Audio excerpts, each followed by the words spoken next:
Hello everyone, नमस्ते। I hope so आप लोग बहुत अच्छे होंगे।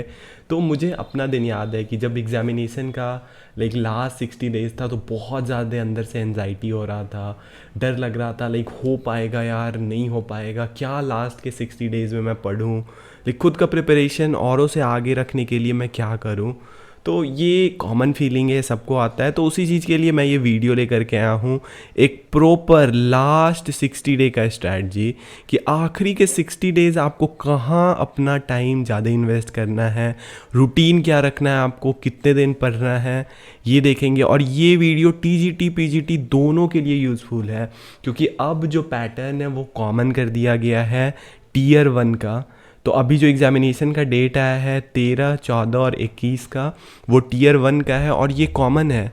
चाहे वो आप कंप्यूटर का पेपर लिए हों, लाइब्रेरी हों, English, math, social, Hindi, science, physics, chemistry, biology, zoology, commerce, कोई सा भी आपका पेपर हो, सबका ये टीजीटी पीजीटी टीयर 1 कॉमन होने वाला है। एंड एग्जामिनेशन का डेट भी आ गया है, तो इसमें मैं आपको स्ट्रैटी बताऊंगा एंड साथ में टॉपर स्टेप्स। ऑब्वियसली मैं क्वालिफाई किया हूँ तो कुछ थोड़ा अपने तरफ से जो मेरे को फील होता है कि आप लोग को भी उस दिशा में मेहनत करना चाहिए, उस पर मैं बताऊँगा। एंड ये कैसे मैं बताऊँगा, तो पैटर्न को एक बार फिर से हम लोग देखेंगे एंड देन उसके साथ साथ मैं बताऊँगा। तो मेरा नाम है बेसिकली शुभम और मैं ऑलरेडी EMRS में भी पोस्टेड हूँ एंड BPSC TRE भी मैं क्वालिफाई किया था। तो ये देखिए EMRS TGT PGT का ये टीयर 1 का है। जान रहे हैं हम लोग कि 2 टीयर में एग्ज़ाम हो गया, अब टीयर 1 है और टीयर 2 है। तो जो टीयर 1 क्वालिफाई करेगा वही टीयर 2 में एग्ज़ाम देगा, इतना पता है। और अगर हम लोग बात करते हैं 500 पोस्ट का, कि अगर मान लो फिज़िक्स में 500 पोस्ट आया हुआ है तो इसके 10 गुना ज़्यादा बच्चे सेलेक्ट होंगे टीयर 1 में। तो 5000 बच्चे, सोच रहे हो कितने बच्चे सेलेक्ट हो जाएंगे। तो टीयर 1 तो क्वालिफाई करना ही है अपने को कैसे भी, टीयर 2 का फिर बाद में देखेंगे। तो टीयर 1 ये हो गया और साथ में आपको लैंग्वेज भी है। ओके, तो इसमें आपको 12 नंबर लाने हैं 30 में, अगर आप TGT से हो तो। अगर आप PGT से हैं तो आपको 8 नंबर लाने हैं 20 नंबर में, क्योंकि PGT में रीजनल लैंग्वेज नहीं होता है। ओके, एंड TGT में रीजनल लैंग्वेज है। बहुत लोग क्वेश्चन करें कि रीजनल लैंग्वेज कौन सा लें, तो देखिए मेरा बात अगर मानिए तो अगर आप हिंदी बेल्ट से हैं, इंग्लिश पे उतना पकड़ नहीं है, तो आप हिंदी ही लें, हिंदी के अलावा कुछ दूसरा चूज़ ना करें। ओके, एंड ठीक है अगर आप तेज हैं, CBSE से पढ़े हैं, ICSE मीडियम से, एंड हिंदी समझने में दिक्कत होता है तो ही आप इंग्लिश लें। ओके, तो टीयर 1 का भी एग्ज़ाम है, तो हम लोग अभी टीयर 1 को देखेंगे। तो टीयर 1 को बेसिकली कुछ 5-6 सेक्शन में बांटा गया है। तो पहला है जनरल अवेयरनेस। ओके, अच्छे से बात करेंगे इसके बारे में। फिर है reasoning ability. Okay, knowledge of ICT और teaching aptitude and domain knowledge. तो इसमें सबसे ज़्यादा इम्पॉर्टेंट क्या हो गया है, टीचिंग एप्टीट्यूड, एंड साथ में ये NEP के 10 क्वेश्चंस, ये इम्पॉर्टेंट है। ओके, तो ये 20 नंबर के आपके पेडागॉगी और केस स्टडी रहेंगे और 10 नंबर के आपके NEP के क्वेश्चन रहेंगे। तो टोटल 30 क्वेश्चन बनता है 30 मार्क्स का। तो ये 30 और ये 30 इंपॉर्टेंट है। तो पेडागॉगी और केस बेस्ड कैसे रहेंगे, आपके सब्जेक्ट से रहेगा बट थोड़ा सा उसमें पेडागॉगी करेगा। अब एग्जाम्पल मैं बताता हूँ एक सोशल का, कि अगर बच्चे को आपको पढ़ाना है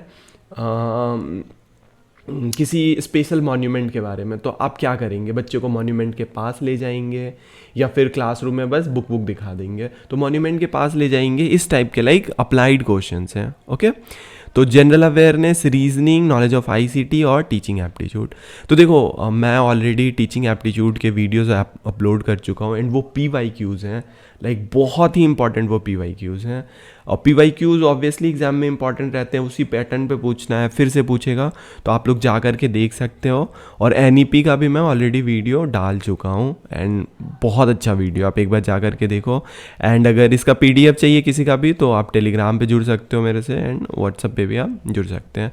एंड यहाँ पे देख सकते हो मैं ऑलरेडी ICT का भी पेपर अपलोड कर चुका हूँ, टीचिंग NEP का भी कर चुका हूँ PDF, और यहाँ पे 12,000 लोग भी जुड़ गए हम लोग के साथ, की बहुत अच्छी बात है। अब चलो अब जनरल अवेयरनेस का अपन लोग देखते हैं, सबसे इम्पॉर्टेंट। तो देखो यार जनरल अवेयरनेस का अपन लोग देखेंगे कि 10 क्वेश्चन। तो ये देखो इसका स्कोप बहुत वाइड है, जितना आप पढ़ लिए उतना काफ़ी है। मैं ऑलरेडी बोल चुका हूँ आप लोग को कि कहाँ से पढ़ना है। ये देखो, मैं लास्ट वीडियोस में आप लोग को बताया भी था कि क्वेश्चंस कहाँ से थे यार, एनसीईआरटी से क्वेश्चंस थे, ठीक है, डायरेक्ट क्वेश्चन है, ठीक है, लास्ट ईयर। ये देखो एनसीईआरटी क्लास 9th का है ये देखो साइंस का था, मतलब जनरल अवेयरनेस में ही, लाइक साइंस पोर्शन का है, तो ये डायरेक्ट क्वेश्चन है।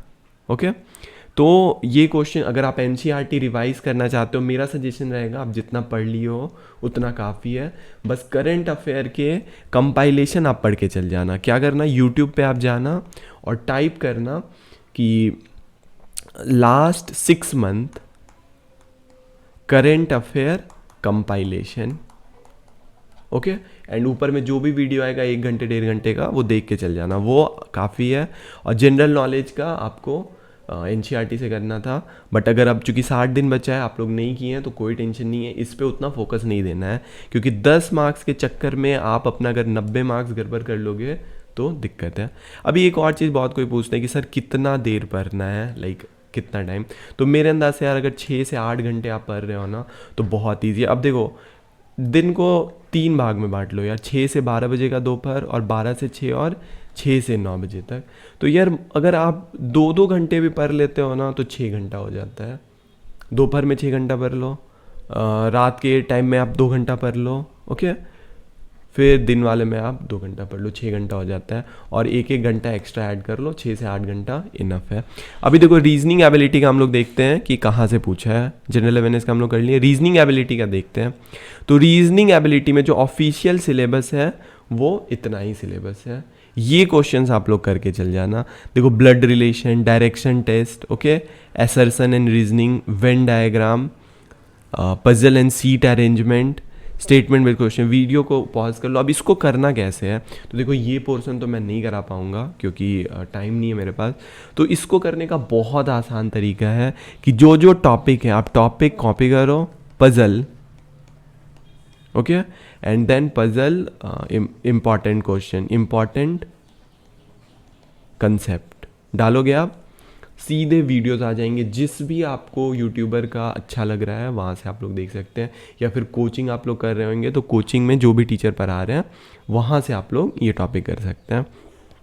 अभी तीसरा हम लोग चलते हैं आईसीटी पे। तो देखो आईसीटी के यही सारे टॉपिक्स हैं, और मैं भी एक्चुअली 7 टॉपिक इंपॉर्टेंट चूज़ किया हूँ, एंड 7 टॉपिक नहीं, वो एनसीईआरटी के बेसिकली चैप्टर्स हैं जिसका मैंने नोट्स बनाया है, और उसी बेसिस पे मैंने क्वेश्चंस भी बनाया है और आपको दिया हूँ मैं, ठीक है। तो यहाँ आप लोग देख सकते हैं टॉपिक एमएस ऑफिस आपको पढ़ना है, शॉर्टकट पढ़ना है, और ये जो नोट्स हैं मैं आप लोग को टेलीग्राम पे डाल दिया हूँ, वहाँ से आप लोग ईजिली डाउनलोड कर सकते हैं, ओके। एंड देयर उसका यूज़ है कंप्यूटर टर्म, कंप्यूटर नेटवर्क। यहाँ क्वेश्चन देख सकते हैं यार, ये बुक है एक्चुअली क्लास 9th की एनसीईआरटी है, ठीक है। इसी बुक से डायरेक्ट क्वेश्चन पूछा हुआ है, आई थिंक 100 पेज का होगा। या तो आप खुद से भी पढ़ सकते हो तो खुद से पढ़ लो 100 पेज का बुक, या फिर आप चले जाओ, मैंने बहुत अच्छा नोट्स बना के दिया हुआ है, वहाँ से आप लोग ईजिली, फ्री में है सारा, कोई टेंशन नहीं है, वहाँ से आप लोग डाउनलोड कर सकते हो। देख रहे हो डायरेक्ट क्वेश्चन है, ओके। अभी नेक्स्ट अपन लोग मेन आते हैं टीचिंग एप्टीट्यूड के पार्ट पे कि इसमें कौन सा बुक यूज़ करना है, ठीक है। तो देखो बुक का मैं पहले बता देता हूँ, मेरे को ये बुक यार अच्छी लगी है, ये है यूथ कंपटीशन की। ये बेसिकली ये क्वेश्चन बैंक है, तो इसमें एक्चुअली कुछ पढ़ना नहीं है, बस जो टीचिंग आपने पेडागॉजी पढ़ा है उसको कैसे अप्लाई करना है उसके बारे में। तो आप इसमें कोचिंग भी ले सकते हो, ओके, कहीं का नोट्स भी पढ़ सकते हो, बट मैं अभी से हर रोज़ 1-2 वीडियो कराऊंगा। 11 टॉपिक मैंने चूज़ किए हैं, ठीक है, और ये PYQ करा चुका हूँ ऑलरेडी, आप देख चुके हैं। 11 टॉपिक मैंने चूज़ किया है, ये 11 टॉपिक है, ओके। शिक्षार्थी केंद्रित बनाम शिक्षा केंद्रित, ओके, आकलन और मूल्यांकन, शिक्षण पद्धतियाँ, शिक्षा में आईसीटी, टीचर का भूमिका एवं रोल, शिक्षण अधिगम। तो ये इंपॉर्टेंट टॉपिक्स मैंने सेलेक्ट किए हैं, और इस पे मैं आपको थोड़ा सा ओवरव्यू दूंगा जो कि इनफ होगा इस एग्ज़ाम के लिए, ध्यान रखना। और साथ में मैं क्वेश्चंस भी करवाऊंगा, ठीक है। तो अप्रॉक्स मेरे को लग रहा है 20 वीडियोस के अप्रॉक्स में कराऊंगा।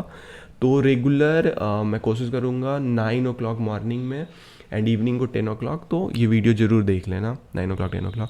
तो ये आप बुक भी ले सकते हैं, आई थिंक 200 रुपये की बुक है, अच्छी है, और टॉपिक आपका यही सब है, okay. Methods of teaching and evaluation and system, उसी बेसिस पे मैं अभी पढ़ा रहा हूँ, ओके। नेक्स्ट हम लोग देखते हैं डोमेन नॉलेज जो है पार्ट 5, ओके अभी तक हम लोग देख लिए हैं 70 मार्क्स का, अभी तक हम लोग ने ओवरऑल देख लिया है कि 70 मार्क्स में कहाँ कहाँ से पूछे जाने वाले हैं, ओके एंड कैसे करना है। और अभी लास्ट का हम लोग 30 मार्क्स का देखने वाले हैं, ओके तो 30 मार्क्स में देखो पेडागॉगी बेस्ड क्वेश्चंस हैं, तो उसमें क्या है ना कि इसमें आपको सब्जेक्ट से रिलेटेड प्लस उसका अप्लाइड पूछा जाएगा।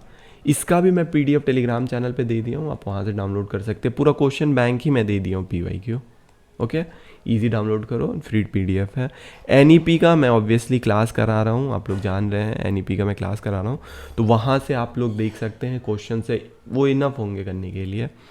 एंड यही टेलीग्राम चैनल है, यहाँ से जुड़ जाएं। यहाँ देख रहे हैं ICT का मैंने दिया हुआ है, NEP सब का मैंने नोट्स ऑलरेडी दिया हुआ है, तो बस जाके NEP का वीडियोस भी देख लें।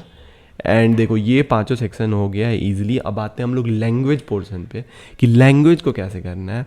तो ऑल्दो मैं तो बोल रहा हूँ यार, देखो TGT को चाहिए 12 मार्क्स चाहिए 30 मार्क्स में, निगेटिव मार्किंग है तो थोड़ा तो ईजी है। सेक्शन वाइज नहीं चाहिए, टोटल ओवरऑल चाहिए, ओवरऑल 30 में 12 मार्क्स चाहिए। एंड PGT को तो रीजनल लैंग्वेज का प्रॉब्लम ही नहीं है, तो उनको 8 में 20 मार्क्स चाहिए। रीजनल लैंग्वेज PGT में नहीं है, बस हिंदी और इंग्लिश है। तो खैर मैं आपको ये टॉपिक दे दिया हूँ, इसी टॉपिक से क्वेश्चंस आने वाले हैं, इससे एक्स्ट्रा नहीं आएंगे। किसी को पढ़ना है तो क्या करे, वो वर्ब लिखे, उसके बाद वर्ब फॉर टीचिंग एग्जाम। बहुत सारे वीडियोस आ जाएंगे यूट्यूब पे, अच्छे अच्छे टीचर्स हैं, फ्री में कंटेंट दे रहे हैं, वहाँ से आप लोग देख सकते हैं, ओके।